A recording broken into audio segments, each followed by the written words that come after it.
I'd like to start the webinar today by acknowledging the traditional custodians on the lands on which all of us here today live and work. So for me, that's the Ngunnawal and Ngambri people of Canberra and the Canberra region.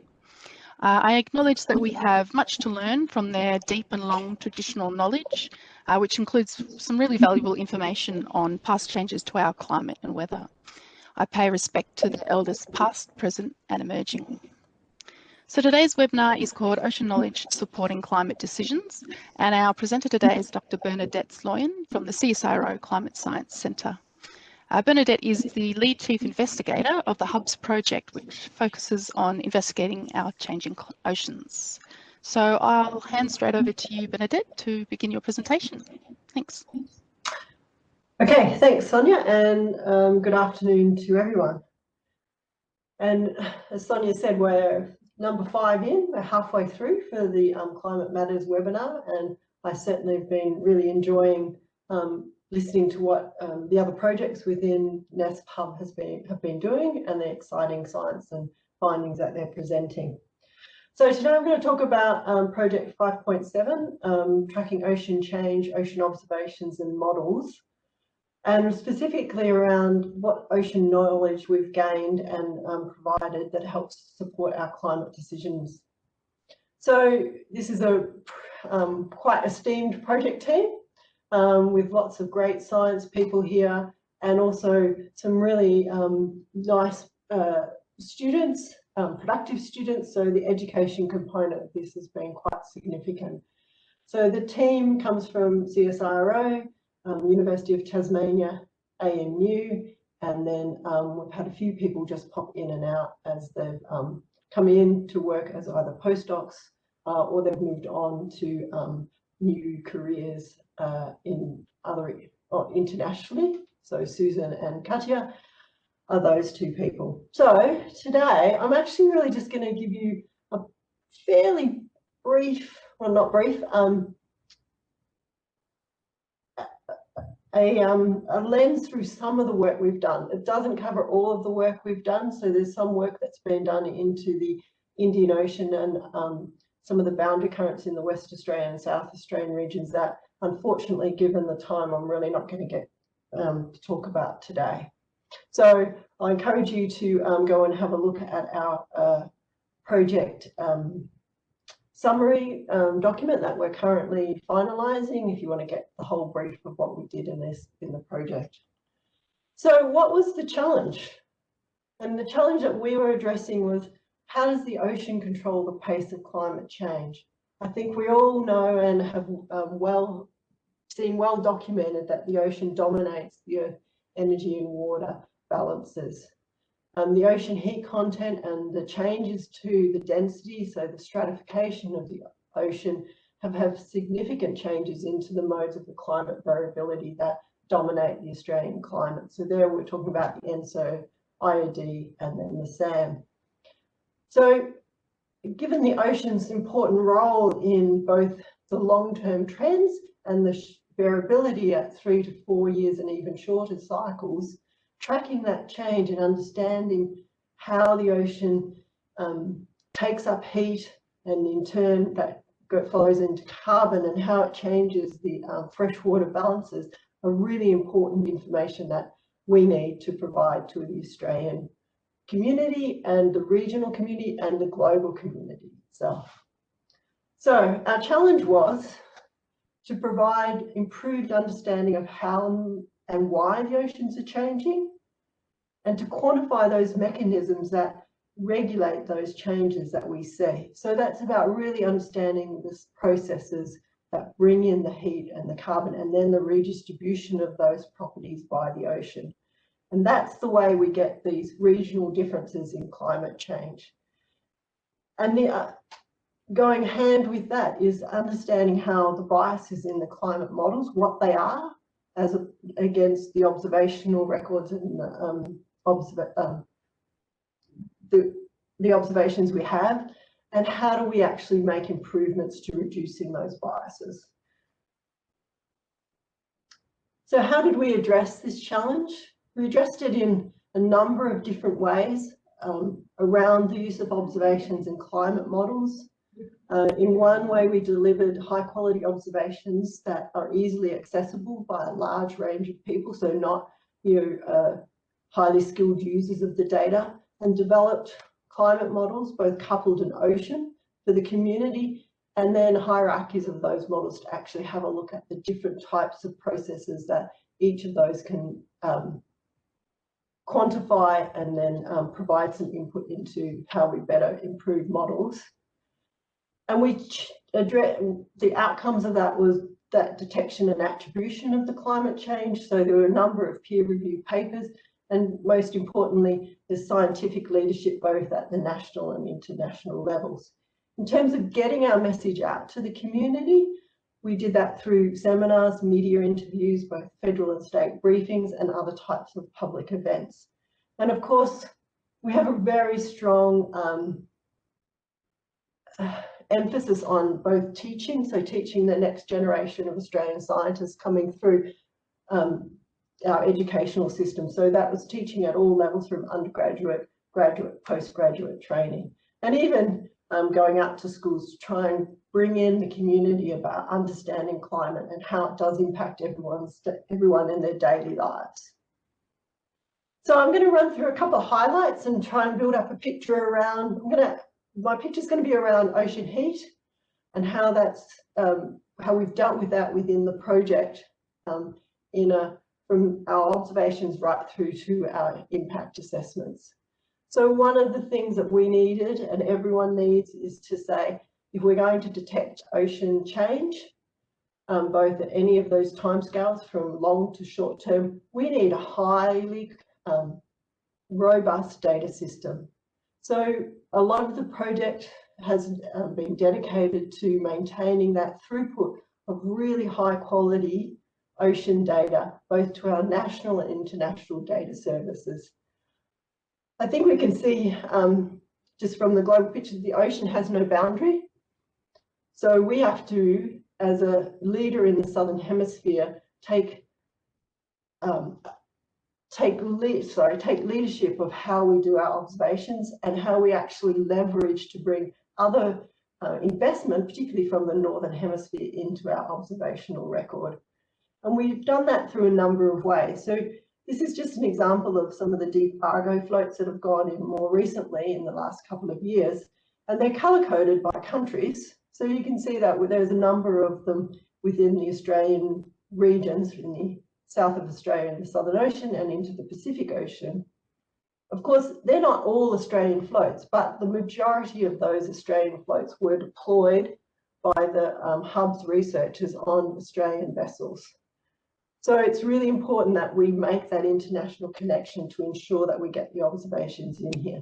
Once we have those observations, it's really important that we make those observations available to everyone and the widest possible users of that. And we've done that by creating easily accessible data climate bases. So a lot of the work that's happened in the last few years within this project have been around the producing of the IQOD data aggregations of files. So this is a high quality QA, so quality assured, quality controlled data set of ocean temperature profiles from the surface to the depth of the instruments that were being used. And you might ask, well, who's using this data? Well, IQOD is a really important input into a lot of the data streams that go into the data and the data assimilation schemes, whether it's through seasonal predictions or productions of reanalysis products for the oceans and for the coupled system. And when you're doing that into the international sphere. So you're actually dealing with the best practices. So we've had a lot of input into developing and producing international best practices for data handling. And of course, that all goes in hand with providing that leadership at both national and international leadership, actually identifying where we've got gaps in the data system, how do we improve that, how do we leverage information and resources into an area that's quite not as well observed as other places in the ocean. So ocean models are also a really important tool when we're trying to understand how the ocean is coming into impacting into our climate. And so through the hub, we've actually helped support the development of a hierarchical system of the Access Ocean model.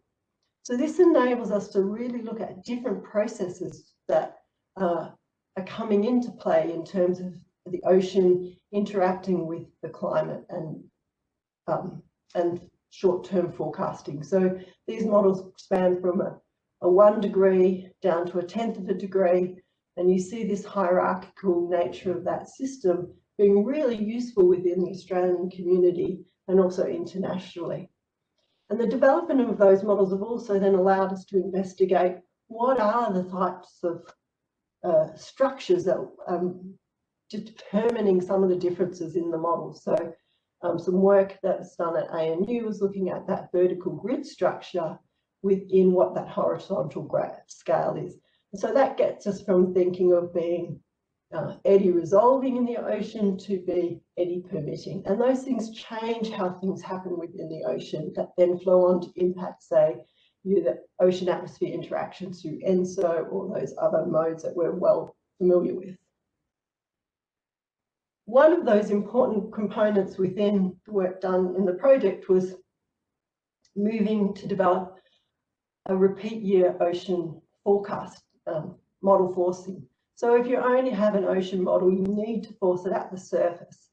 And this work with colleagues internationally developed a data set that allows us to run ocean models with a standard forcing field. And that allows us to really look at those intercomparisons between models to understand how different models are creating solutions, what are their differences, where are those differences in those models actually doing good or doing bad in terms of their simulation of the climate. So that sort of sets us up of where those, not the background, but the really important information that comes into some of the science that we've done. So we've developed, as I said, those key ocean indices and observing sets, and we've developed the models, and we have a hierarchical set of those models. So using those resources, one of the big areas that we've done a lot of work on is trying to track that the heat, so the energy imbalance from anthropogenic change that's come into the system. And I think the community that I'm speaking to now is well aware that the ocean has taken up more than 90% of that excess energy. And so we found through some of the studies that we've done is that most of that warming, a significant amount of that warming, is actually in the southern hemisphere extratropics around the 40 degrees south. And that southern hemisphere ocean warming has strong influences on the climate variability modes, so your ENSOs, your IODs, and the interactions amongst those modes too. So I'm going to start looking at just from a global perspective. So this is some really nice work that's done by colleagues at UTAS, looking at the ocean heat content here, so OHC from the observations, and then looking at some multi-model means for a particular RPC. And as you can see, we're looking at differences between 2005 and 2015. From the observational network, we see that the Southern Ocean, as we pointed out, in that extratropics around the buoys, has got significant amounts of warming. And that's quite deep in the ocean. It's not just in the shallow part at the upper ocean. And that means, so this is the detection of that change and where that heat is going into. So that the work here found that there's this asymmetry of where the heat's gone into the ocean, and that the models are capturing some of that. They're not capturing all of what the observations are seeing. And that but using those models, you can actually determine how much of that is through internal variability alone, explaining the heat uptake, and what's actually due to the anthropogenic. And this study found that you're in the northern hemisphere, some of this variability is probably explained by just that internal variability of the system itself. But in the Southern Ocean and the Southern Hemisphere oceans, the that internal variability of the ocean system, of the climate system, can't account for all of that heat uptake, and that anthropogenic climate change is actually a strong component of that heat uptake that we're seeing there. So that's from the global perspective, and then the upper ocean. So that was work up in the upper 2,000 meters. A lot of the other parts of the work in terms of understanding that energy imbalance and where the heat is in the deep ocean. And the Southern Ocean plays a significant role because it's a major producer of deep ocean deep ocean water masses around the Antarctic continent. So this is where we produce our Antarctic bottom waters and our Antarctic circumpolar deep waters. So again, working with international colleagues through the GoShip program, where we run repeat hydrography lines at decadal scales, we've analysed the deep Pacific basin, and we've seen that that basin has continued to warm, has continued to take up the heat and to redistribute that heat within the whole basin, so that even as we approach the equator, we're seeing significant statistical warming of those deep waters. And that's important because if you look at the balance of where that energy has gone from the IPC Assessment Report 5, the deep ocean is a significant contribution there. So if we want to actually balance our energy, we need to consider those deep ocean water masses. So this is thinking of it in that longer term trend. But if we really focus in on some of those areas that are producing the Antarctic bottom water, looking at the observational records, particularly this work is in the Ross Sea, with some work from colleagues in CSIRO and international colleagues. Here, we're actually tracking the change in the Antarctic bottom water by looking at salinity. So salinity is a really nice marker of where we're going to produce deep water, because the salinity is controlling the density, which gets us into production of Antarctic bottom waters. And we can see these salinity trends, that the water is changing, and so we're changing our Antarctic bottom water production and properties, but there has been recently changes in that. And so what are driving these more highly shorter term types of variability within the production of this water mass? And again, some work with the student at UTAS, Steve and others have looked at that assessment of what drove those changes in that salinity, which actually changed the rate of bottom water formation and the recent increases we've seen. And it's a strong, the study showed that there's really strong links between those modes that we've talked about previously in this seminar series, so your El Niños and your southern annular modes. So if an El Niño occurs, we actually expand the Hadley cell. That actually drives a contraction of the sand to the south. It increases the westerly wind belts, and so we get a weakening of the easterly trades around the Antarctic continent. That reduces our sea ice production and import. That changes the environment on the coastal shelf, so we actually produce more sea ice, and the salt that's rejected from there goes into the production of the deep water. So we see an increase in that. This is this variability of a different timescale reversing those long-term trends that we see in some of the other observations we have. So it really points out that it's not just a trend, there is the variability even in these deep water production areas that we need to actually account for and understand, and how those two components work together to arrive at the changes that we see. So from the observational work, we've seen these differences in the heat uptake, both from the northern and the southern hemisphere. The southern hemisphere is pretty dominant. And now if you think about what we can do with the models allow us to have a look at how are the models representing that observed ocean heat uptake. And of course, we do see that across the models, there is equivalent heat uptake over those same periods. And the models allow us again to reinforce the message and the findings that this is due to human activity, these changes. They're not just within the internal cycle of the ocean. And importantly, the models allow us to really look in depth at some of those processes that are driving these uptakes of heat, carbon, and the changes in the freshwater, and also compare those to observations to actually look at where we might have systemic biases in the models and what we can do to actually improve those.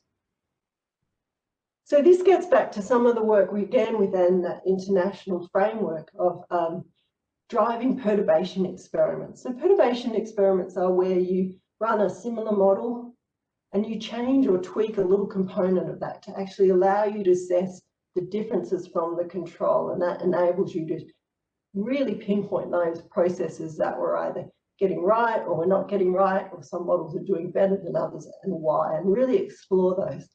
So again, this is another work by colleagues through both CSIRO and the University of Tasmania who have gone in and mined this FAFMIP protocol experiments that are looking at changes in different. So what these models have done is they've run a control model, and then they've gone in and perturbed systematically the heat, the fresh water, and the wind on the ocean. And then looking at those differences between those different model runs, actually pull out where components of those models are showing how that heat is getting into the system. So from this work, we've seen that the ocean heat content does change, and that change is due to the addition of heat, if you change the heat perturbation at the surface. And then the patterns that you see is due to that redistribution of the heat by the ocean. So this has been able to identify the mechanisms of the heat uptake and actually point us to areas where we need to improve those models to actually improve our simulation of the climate. And following on from that, if you then look at, okay, so how the heat gets into the ocean models is really important. We need to get that distribution right. And then we need to, through those studies, we can then look at what are the forcing processes here. So some work, again, by some colleagues at ANU has been really examining how that wind force circulation driving the overturning circulation in the Southern Ocean is acting to get the heat into the ocean. So we need to get these processes right. And of course, all of this points back to, these are large scale properties we're trying to get right and simulate correctly from observations in the models. But the observations and the models themselves together, working together, are pointing out that a lot of this work that we need to get to do this right in a global sense is also due to small scale processes that we need to look at in depth through both observations and models. So the impact of the work, I think I've clearly showed that we've provided improved understanding of how and why the ocean is changing, and we're identifying those key processes that are really important that we need to really focus in if we want to improve both our understanding of the consequences and the simulations of those changes. The ocean, through its ability to bring in the heat and then recirculate that heat both horizontally and vertically, really impacts our modes, major modes. Climate has consequences through onto the Australian climate. And the knowledge that we've provided through these studies have been strong contributors to the IPC reports, in particular the special report and the upcoming AR6, to the State of the Climate reports and other environmental reports. And from the work and the people within the project, we've provided quite strong international and national leadership in science, both directing what types of questions we need to ask and how we need to ask those. And if we think about some of those impacts, really, what have they been? So this is, again, some really nice work from some colleagues at UTAS, looking at rainfall as a really important property within the climate of Australia. We heard this week from Dewey and others in her about that importance of the rainfall. But the ocean controls, well, the ocean holds most of the land's water supplies.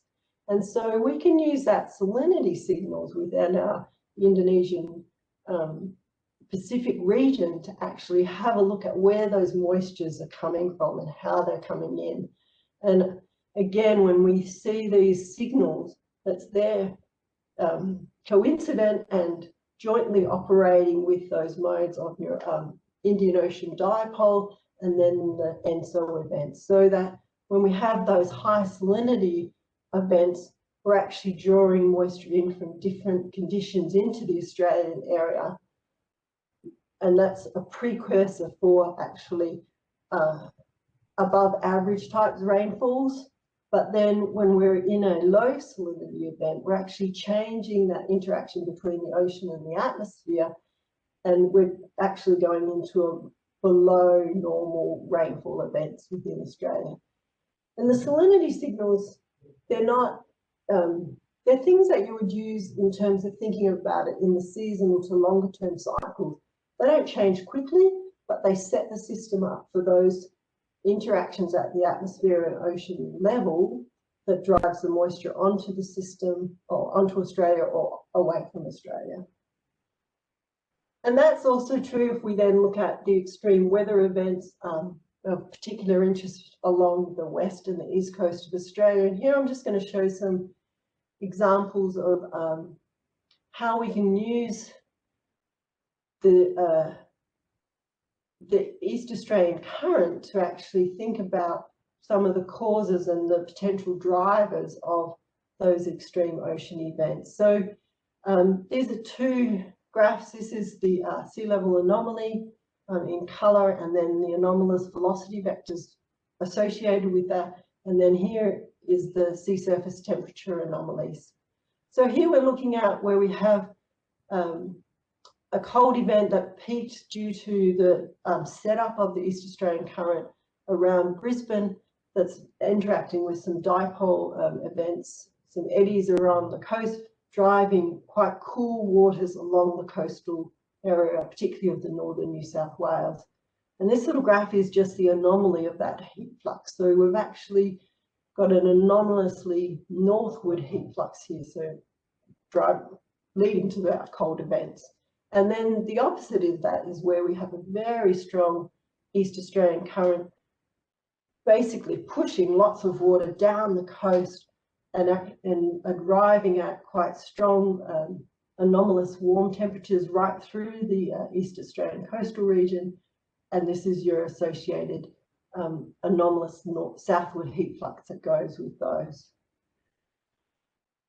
This study is based on satellite information, so it's all surface-derived information that we're using here. But if we think about what's happening and some of the underlying causes there, looking at the East Australian boundary current array gives us some ability to look at those both not just at the surface, but right through depth. So this is just some recent analysis by myself and other colleagues using a 4.5-year time series. We're just starting to get the seasonal cycle of the East Australian current transport. And then this is the variability over those 4.5 years.